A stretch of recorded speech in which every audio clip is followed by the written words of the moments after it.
Hi guys and welcome to my review of One Piece chapter 878. I don't think I'm gonna talk about too many things that happened in this chapter. I'm just gonna talk about the Luffy Katakuri thing, the Paris thing, and perhaps maybe that's probably it. Let's start with the Paris slash Pedro thing. A thing that really made me, oh, of course, the Gold Roger thing. How did I forget? I don't know. It's been only half an hour since I read the chapter and I already forgot. Okay, never mind. Anyway, getting into the review. Pedro lost an arm. Which, nice. That was like, yes. This chapter just further makes me think that there's no way Pedro's alive.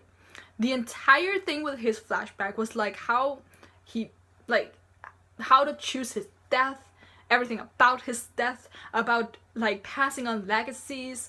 The thing I also pointed out in my reaction where Roger told Pedro that everyone gets their time to shine, and then Pedro told that to Carrot as well because she deviated from the swordsmanship thing, fighting thing, because she wasn't a sword person.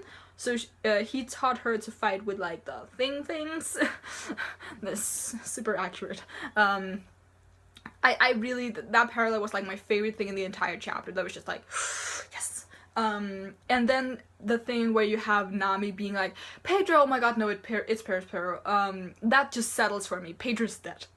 And with the line that Luffy had as well with, if we don't take this opportunity that Pedro has created for us, we will never be able to face him again. There's no way he just mean like in heaven. Or like by his grave or something. Cause if Luffy thought that he was alive, he would have gone back for him, right? But he's like, okay, he died for us, we're gonna take this opportunity and get the fuck out of here. Cause if they stayed despite Pedro definitely dying to give them a chance to escape, they're wasting his life. That's just like, no. That would be Luffy disrespecting his final actions. Luffy would never do that, which is why he's like, okay, we run.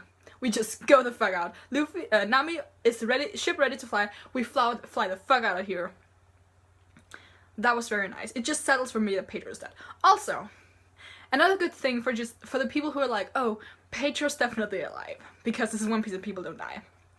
This is the problem I also have with people saying that Monet is dead. Because the thing is, if you think Monet is alive and she's actually dead, at no point in the series will you get confirmation, like further confirmation that she's dead, because you didn't take the first hint. And if she's dead, she'll never come back, right? She'll never come back in the entire series. The same with Pedro. If she's alive, however, and you think she's dead, or Pedro's dead, either two of them, they'll come back, and those of us who think they're dead will be proven wrong. But you can't have it the other way. Do you see what I mean? So like, if you believe that they're dead, you're good to go, because Oda will prove you wrong if you're wrong. If you think they're alive and you're wrong, it's not like Oda will like give them a grave or something. Like, especially for Monet, she's just dead. So yeah, that's just like a thing to like where you should put your stance, because it's like, if you convince yourself that these people are alive and you will never see them again, you've just like set yourself up for something that will never happen. But on the other hand, if you're like, oh, they're definitely dead, and Oda's like, oh, here they are, they're still alive, it's like, okay, fair enough, I was wrong, but you proved me wrong, so okay. Anyway, I'm gonna go into the Luffy Katakuri thing, cause yeah. At first I was confused about what the fuck he was doing, because I was like, are you there? But I should have seen it coming when he was like, Brûlé? Brûlé is here. Goes into the mirror world, smashes the mirror. That's the only connection between the mirror world and the Sunny, because he was the last one left. And he's like, okay, Katakuri, we're gonna fight here. I can go all out here, because if I go all out of my ship, I'll destroy my ship. I can use fire, I can use huge ass techniques that'll not be good for my ship, so here we can go all out, and I'll not be afraid to hurt my enemies, because everyone around here is a fucking enemy. And I like Katakuri, like, because he's such a fun character, because he can see the future, right? And he's, at that moment, he was like, I see what you're doing, I can't really do anything to stop you, so I'm just gonna sit here and not, like, try to wriggle out of your grasp, because that's not gonna happen. I really like that take on seeing the future, because as I said in my live reaction, it's really fun when you have like a character who's like, I can see the future, and then the protagonist is like, it doesn't matter if you can see the future if you can't do anything to stop it anyway. And Katakuri is just like, he just rolls with that, with being like, okay, I can't stop it, so I'm not even gonna try. And I feel like that's what I would do if I had the ability to predict the future and I saw something that was like completely inevitable. I would just sit back and let it happen and just not care. And just, I'll deal with the consequences afterwards, because what can I do? What can I do? So yeah, I like, Katakuri is a fun character, with the aspects of dealing with, future scene, because we had that one instance where he predicted the future, he was like, oh my god, but other than that, he's just really calm and casual about it, so I like that. And of course we have the whole hype about Katakuri versus Luffy, because I thought it would be like a team battle. I'm really sad that that's not a thing that'll happen, but we'll see. I think Luffy's abilities are really fun up against Katakuri's, because they're so similar with the Mochi stuff, but I think, because Luffy can, generate fire, I think that's gonna help him a lot. But another kind of bad thing, I guess, is that one of the things that we know works against Katakuri's powers is water. It's like a known weakness, and Luffy can't do that. And not just like water is an, oh, all the different ability people, users are weak to water. It's just like, it's like the crocodile thing. If he gets wet, his powers are slightly useless, right?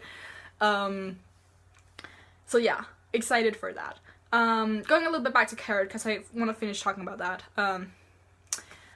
I love how she was definitely, like, it was very thoroughly shown that she was definitely the most affected by this, which makes sense. She's known Pedro her entire life. And how she really wanted to go back. Nami had to hold her, like, physically hold her back throughout the entire chapter.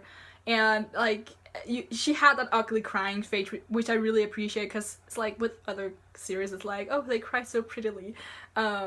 This character is a good example of that. He looks like an angel when he cries. But in One Piece, you look ugly when you cry. So yeah, I really, really like that aspect of it. It was just, it was like a touching chapter, but still like way too many emotions like going back and forth, because we are in the heat of battle, in the heat of whatever. And we had little, like, the funny thing I thought was like funny, kind of, the thing with Jinbei being like, the ship can fly, and then you had Amanda being like, the ship flew away, we can't do shit anymore.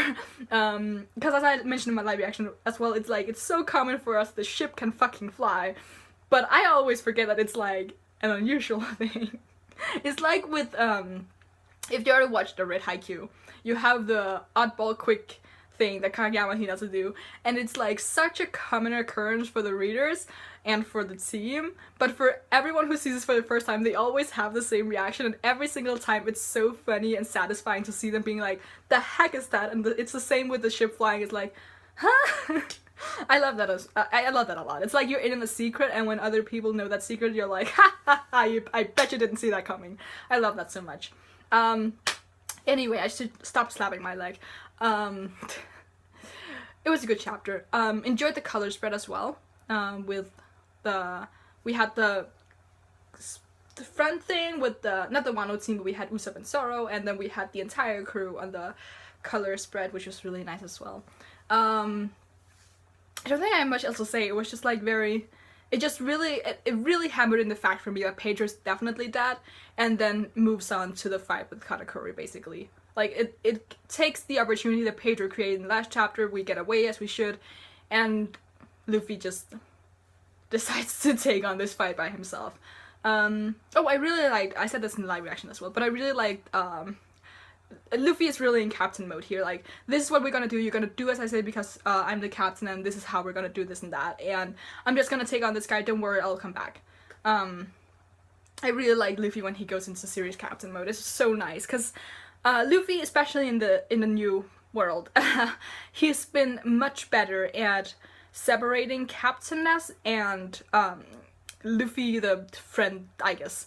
Like, he has two modes. He has definitely goofy I'm just your friend kind of guy, Luffy, who's on adventures with you, and then he has super serious captain mode where he gives orders, and where he's serious, he's like, okay, I'm gonna take this enemy because he's too strong for you guys, I'm gonna give you the opportunity to do this, we're gonna do this and this and that, and this is gonna be like our end result. He does that very rarely, but he does it more in the New World. He does it, it's been especially noticeable from the moment where Zoro was like, okay, this is the New World, get your act together, Luffy. Because ever since then, Luffy has been really good at keeping like the two sides apart. Because he usually enters the arc as Goofy Luffy, and then he ends the arc with super serious Captain Luffy, who's kicking a little bit. So yeah, I enjoyed that. Yeah, I think I'm gonna stop talking now. I'm just gonna, I don't remember if I said this in my live reaction because I don't remember. But I'm gonna do the who I think will die in the series, possibly tomorrow, because the video I originally made last week and was supposed to go up last week, I wasn't satisfied with how that turned out, so I'm gonna redo it and see if I can have it up tomorrow or just in this week, hopefully.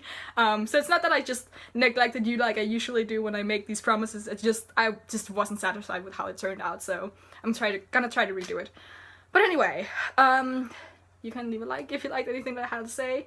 Leave in the comments below what you thought of the chapter. Has anyone changed their mind about whether or not you think Pedro's dead? Because it seemed like, in my comment section, it seemed like 30%, I'd say, thought he was still alive, but when I looked at like other people's comments and like Twitter and stuff like that, it seemed like at least half the fandom seemed to think he's still alive. But I think with this chapter, it should really, like, he seems very dead now.